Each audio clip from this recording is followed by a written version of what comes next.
I am a mother, I am a wife, I am a coach, I am an author, but most importantly, I have been called to awaken humanity. Welcome to Malebo TV, a place of transformation and wellness. Hello there. Welcome to my channel. My name is Malebo. I am a holistic life coach and energy healer and also an award-winning author. I am so excited to have you today because we're talking about relationships. And if you are new to this channel, please click on the subscribe button. Let us grow this community together. And if you are a returning subscriber, thank you for always watching my channel, and for sure you are learning a lot. I know, because whatever that I'm sharing on this channel, it's out of the depth of my heart. All right, so today I will be sharing five things that would actually help you understand why your relationships are not working. And these five things are coming from my upcoming book. I will not talk about the book yet, but my upcoming book is basically on relationships. And I don't know why I'm so passionate about relationships. And maybe people will think because I've got a good relationship, my husband is there and all that. Of course, in relationships, we work to where we are today. We did not start here with my husband. We never started where we are. I mean, it's 8 years later. And we have been healing ourselves. We have been doing a whole lot of things that brought us to the place where we are. But as we journey through the healing process personally, or let me say individual healing, and also the couple healing that we have done, I realized that there are things that we haven't spoken about, or we haven't or people don't speak about because maybe they don't know how to put them. But basically, I'm writing a book on how you can win in this relationship thing, right? Whether you are married or you are not, desiring to have a relationship, you are in a relationship and maybe asking yourself, why are your relationships not working? So I'm sharing it's just five things. Like, the book is going to be big, and I don't know when am I going to launch it. But maybe sometime next year, because I deeply want to go through the spiritual side of it, the psychological side of it, the cultural side of it, as to why we cannot, or what has been blocking us from experiencing ease and peace and wealth and all these things that we want in our relationships. So let us start before I go on and on. I always write things. I actually saw that last week as I was writing about the Dubai thing. I realized, oh my goodness, when I write points, I actually, right? So I also have my other phone here, and we're gonna do it from 5 points. So the first point of why your relationships are not working. Probably you've heard I have spoken about this partially, or maybe you have heard me for your entire life talking about this. So the first one is childhood pain. Now, pain and trauma is two different things, right? Trauma is something that's traumatic. It's a rape, it's sexual abuse, it's all this, a death of a parent, and all other traumatic things that can happen to you. But right now, I'm talking about pain. Now, pain can be caused by you bumping the wall, right? Can be caused by somebody saying something to you, right? So, in most cases, I work with people who struggle with relationships, money problems, health problems. And when they come, they realize that actually their problems comes from their pain that they haven't dealt with or confronted in their past, right? So, because we're talking about relationships, we're talking about love. Let's talk about, because this is one thing that I often see, especially when it comes to relationships, that if your parents loved you, or you felt like your parents loved you, right? And this can come from your parents having their favorite child, or feeling like your mom or your dad has got a favorite child. How did it make you feel, right? Or how they spoke to you. I had a session with a lady who said, my mother never loved me, right? And because of that, they go into relationships overcompensating. So these are overgivers. When they get into relationships, they have been taught by this pain that they are not worthy of love. Now you get into a relationship and you overcompensate, and the person that you may be in a relationship with doesn't understand what the heck is going on there, and they feel overwhelmed by your overcompensation, right? Can be like that. So your childhood pain has got the power to actually determine even who you get to meet and be in a relationship with. And what do I say that? People who are in pain or who have been in pain most of the time attract each other. You know, my husband hasn't come out and, you know, talked about his childhood pain and all of these things, but my husband and I met because we were in the same vibration, right? Even though, yes, we are growing together and healing our pain, it might not be the same pain, like, you know, I was sexually abused. It might not be that, right? But you and your partner, if you have a childhood pain that you haven't dealt with, you will meet people who are in the same vibration as you, and they do not know love, or they don't even understand how to love another person because they haven't been loved themselves, right? So it's those dynamics that you have to look into. That what are my childhood pains? Was my father present in my life? Was my mother present? Was I ever in my life felt that I am not loved? Unfortunately, there are some of these pains that are subconscious or unconscious, and you have to go through a process of energy healing in order for you to see them for who they are, right? So that is the first one. Go and check if you do have a childhood pain, and have you confronted the pain? Have you dealt with it? Have you set your mother down and made her aware of how she made you feel? Or have you set your father down? Have you actually confronted your pain? Are you in a process of healing your pain? Because for as long as you are not in a process of healing your pain, you are going to meet the people who are in the same vibration as you, okay? And when I say same vibration, I want you to think of a time when you have 250,000 to buy a car, a new car. Can you go to Mercedes-Benz and buy a car for 250,000? Girl, it will never ever happen. But when you have 250,000, you can buy a new Picanto. You can buy, you know, because you are in that same level. So when you are vibrating from unworthiness and being unloved and pain, you are going to attract, because there are other people in this world who are like you, who you are going to attract.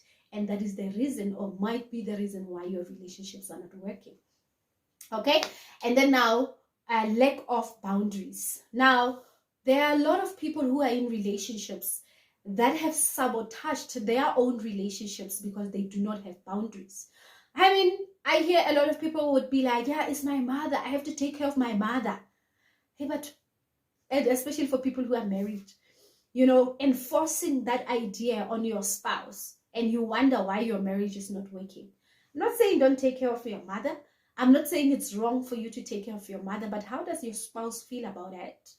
Can you financially take care of your spouse, of your mother, sorry?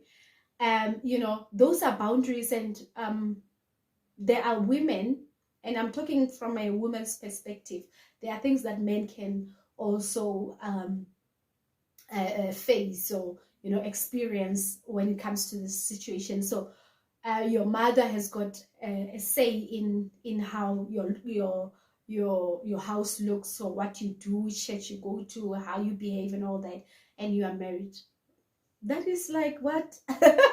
What are you trying to say? Even more, this also, like I'm saying, it applies to both a man and a woman. To some people, they are busy talking to other people and they are committed to other people. They don't have boundaries. You know that you don't love Tom, but you keep on entertaining Tom on WhatsApp. Why? Why do you do that? Those are the things that then makes your relationship not work, because you don't have boundaries. I have just heard of a story of a lady. This is in Radio 2000. A lady says that the husband has been supporting the child, and the lady, which is the wife, now finds out that the husband has also been supporting the mother of the child, because the mother of the child is not working. Now, when she approached the husband the husband said, yeah, obviously I always feel responsible, something like that. I always feel responsible for the mother of my child, of my children.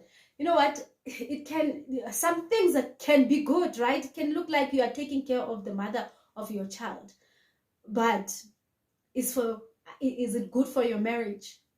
How does it make your wife feel? Or if you are a wife and you're taking care of your baby daddy, how does it make your husband feel? Or even if when you are communicating with your baby daddy, how does it make your husband feel? Some of the things are really not worth it, you know, in relationships. So you have to have boundaries. I mean, of course, it's the mother of your child. If she has lost her job and you feel entitled or responsible for taking care of her because she's with your son or your children, right? You can take the children to the house, or even talk to your wife and hear what does your wife think about, you know, because at a later stage with this situation at hand, with the husband secretly taking care of the baby mother, you know, the husband can pass away, the baby mother can come and say, I have been financially dependent on this man, and they can pull out the records from the banks, and the wife will have to be the one who is now financially providing for the baby mother, not for the child only, but for both the mother and the child. So you have to think about boundaries, you know, especially with people that you have been in love with before, because most of us, we do have exes, but you don't want to communicate with your exes just to show that you are at peace and you are a peaceful person, and you know, just create boundaries. Even with family, you need to create boundaries. Always talk to your partner, whether you are married or not, because I believe that relationships, if you are dating, it's a courtship towards marriage, right? So those are the things that may not make your marriage or relationship work. And then unhealed pain from the past, from your past relationships. Now, many people get into relationships and they do not heal themselves, or they get out of a relationship, whether marriage. I don't know how many of you guys who have went through divorce and you went through therapy, energy healing, hypnotherapy, and life coaching. How many people can say, I have been I broken up with my 6 months boyfriend, 1 year, 2 year, or 3 year girlfriend, and I went to therapy? How many? Because all we do is that we act like we are strong, right? And we get into another relationship maybe after 2 months, or even some person is a shoulder to cry on, right? And now you catch feelings when you are there. Was a shoulder to cry on, but now you catch feelings. Now when you're catching feelings, you coming with your old wounds, the things that you did not heal from that past relationship. If the relationship has taught you about insecurity, trust, and all this thing, now you are putting the burden on this new relationship because you haven't dealt with the things in the past. Okay, so look into that, into healing your past relationship pain. I have a program that we did for three days. It's $495. If you want to be part of it, please let me know. Now the fourth one, which I will always preach about, is trauma. Hey guys, trauma is real. Okay, trauma is real. I mean, one of the things that my husband, and can you see, I have been healing myself for 8 years. Now, my husband always complains that I do not show emotions, you know, like, or even sometimes unaware that I don't show emotions, right? Even when I say I love him, like it doesn't feel like, because I'm like, yeah, I love you, you know why?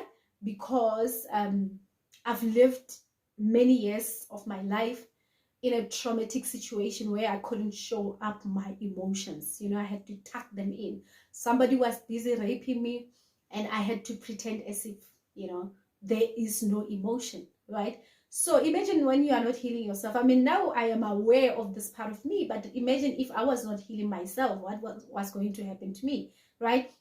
So when you don't heal yourself, when you have been through a traumatic situation, your relationships might not work, because the person will be like, this lady, maybe my ex feels like Malebu never ever loved me because I never showed up the feeling of love, right? But my husband now understands me because we sat down and we spoke about our traumas, and we are healing our traumas. So again, another thing is that when you get into a relationship, speak about where you are coming from, and that this person must also understand that, hey, you know, sometimes, and they help you, not mocking you that, yeah, well, because you were raped, that is why you know. No, they help you become conscious of that trauma, because trauma can come creeping. I mean, 8 years of healing, but still it comes and creeps in, right?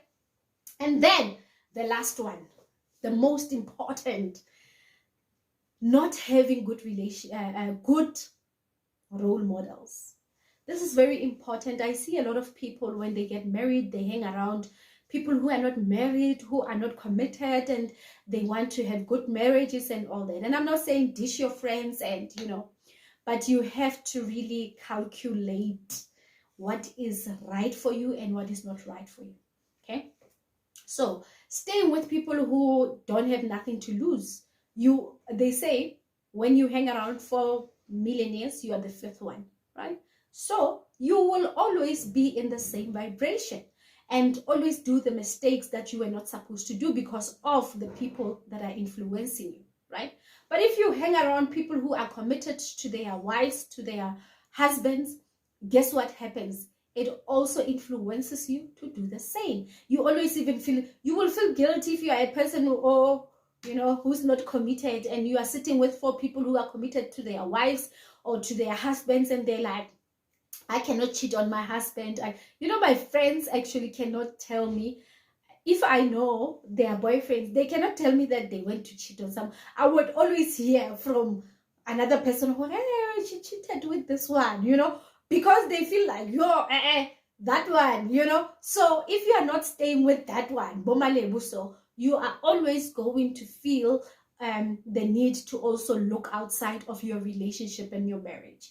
And remember now, when we travel back to our childhood, we never actually had, some of us never had good role models. Our uncles were dating many women, and some people have witnessed their fathers with many women, their mothers not in a good relationship, and all of that. So those things also affect how you view this relationship life, and ultimately influences you to have a good relationship, stay in a good and healthy relationship, or not even have one, right? So those are the 5 things that I want to share with you. I will let you know when the book is out. I am going to write the Bible of love. I actually think that should be the title, the Bible of love. Wow, that's good. I love it. I will look into it. But anyway, those are the 5 things that might actually affect your relationship life. So look into it, and look into your pain. Look into your boundaries. Are you creating healthy boundaries with your friends? I always, creep, like when I see married people who are always with their friends and they are not always with their wives and husbands, like, what going on here? So are you creating healthy boundaries with your friends, your colleagues, your exes, your ex baby mothers and baby fathers? Are you creating a healthy co-parenting, or you just in a new dam of, they say that most baby mothers sleep with their baby fathers, and I'm like, yo, that rubbish, I will never do that. But I'm not judging you anyway. Sometimes, we don't want to end the cycle because we don't want to look out of what we already knew. That's a comfort zone. But when you keep on healing yourself, you then understand yourself way better, right? And then healing your past relationships, pains, and trauma as well from your childhood, or even trauma that you have experienced. I mean, there are people who have gotten accidents, who were hijacked, and all these things. So are you healing yourself in that regards? Do you have good role models? If not, what are you intending to do so that you can have good friends who have been married for a long time, who are committed to each other, or who have been in a relationship for a very long time. Whatever that you want, have people who exude or already have that which you want. Okay, I love you so much. I will see you next week. And remember, we have a healing session. Yes, we have a healing session on the 6th of May, which is my birth month, not birthday month, birth month. So that is like 6 days before my birthday. And I would like for you to come and heal yourself. We will be particularly dealing with issues of the heart, the mother wound, but also other things, because we will be doing dance meditation or dance therapy. We will also be doing breath work. We will be doing a lot of good things, and I hope to see you there. Otherwise, see you next time. Goodbye.